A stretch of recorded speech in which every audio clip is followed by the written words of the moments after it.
Viewers আসসালামু আলাইকুম। আজকে আমি আপনাদের মাঝে সম্পূর্ণ একটা নতুন ভিডিও নিয়ে আলোচনা করতে যাচ্ছি। তো দেখেন ১ম এ আমি আপনাদেরকে দেখাবো। এটি হচ্ছে জ্যাক ব্র্যান্ডের একটি অটো প্লেন মেশিন। তো দেখেন সম্পূর্ণ কিন্তু অটো প্লেন মেশিন। তো ভিউয়ার্স এর মডেল নাম্বার হচ্ছে A4B।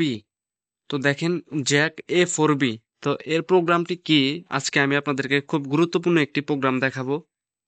তো দেখেন আমি কি দেখাবো আপনাদেরকে আজকে। দেখেন এই যে আমি মেশিনটি সেলাই করতেছি, দেখেন মেশিনটি সেলাই করতেছি আমার বডি কিন্তু একদম আস্তে, আস্তে সামনের দিকে যাচ্ছে।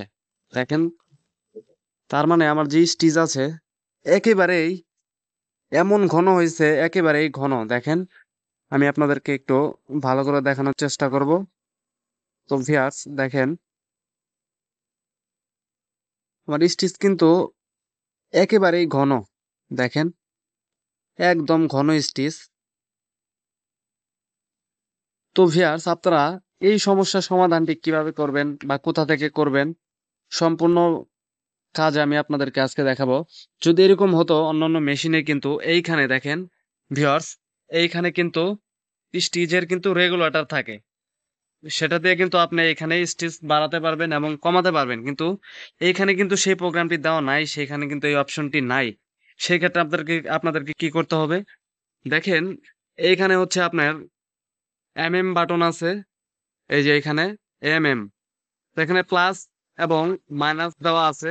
এটা এটা থেকে আপনারা কিন্তু স্টিচ বড় এবং ছোট করতে পারবেন। তো দেখেন আমার এখানে দেওয়া আছে 0.8। তো ভিউয়ার্স আমি আপনাদেরকে একটু দেখানোর চেষ্টা করব। 0.8 দেওয়া আছে। এখানে আমি স্ট্যান্ডার্ড করে দিব। তো প্লাস দিয়ে আমি দেখেন, তো প্লাস বাটন প্রেস করে, তো ভিউয়ার্স দেখেন আমি কিন্তু প্লাস বাটন প্রেস করে তো আপনাদেরকে একটু ভালো করে দেখানোর চেষ্টা করছি। তো দেখেন 2.8 করে দিব।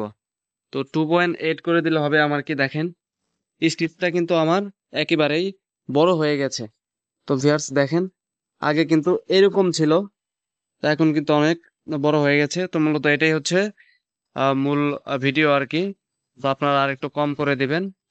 তো ভিউয়ার্স দেখেন আমার কিন্তু এখন এই মেশিনটি কিন্তু সম্পূর্ণ একদম সেলাই করার জন্য একদম পারফেক্ট হয়েছে। তো ভিউয়ার্স আজকে আর ভিডিওটি বড় বাড়াবো না, এই পর্যন্তই। আসসালামু আলাইকুম।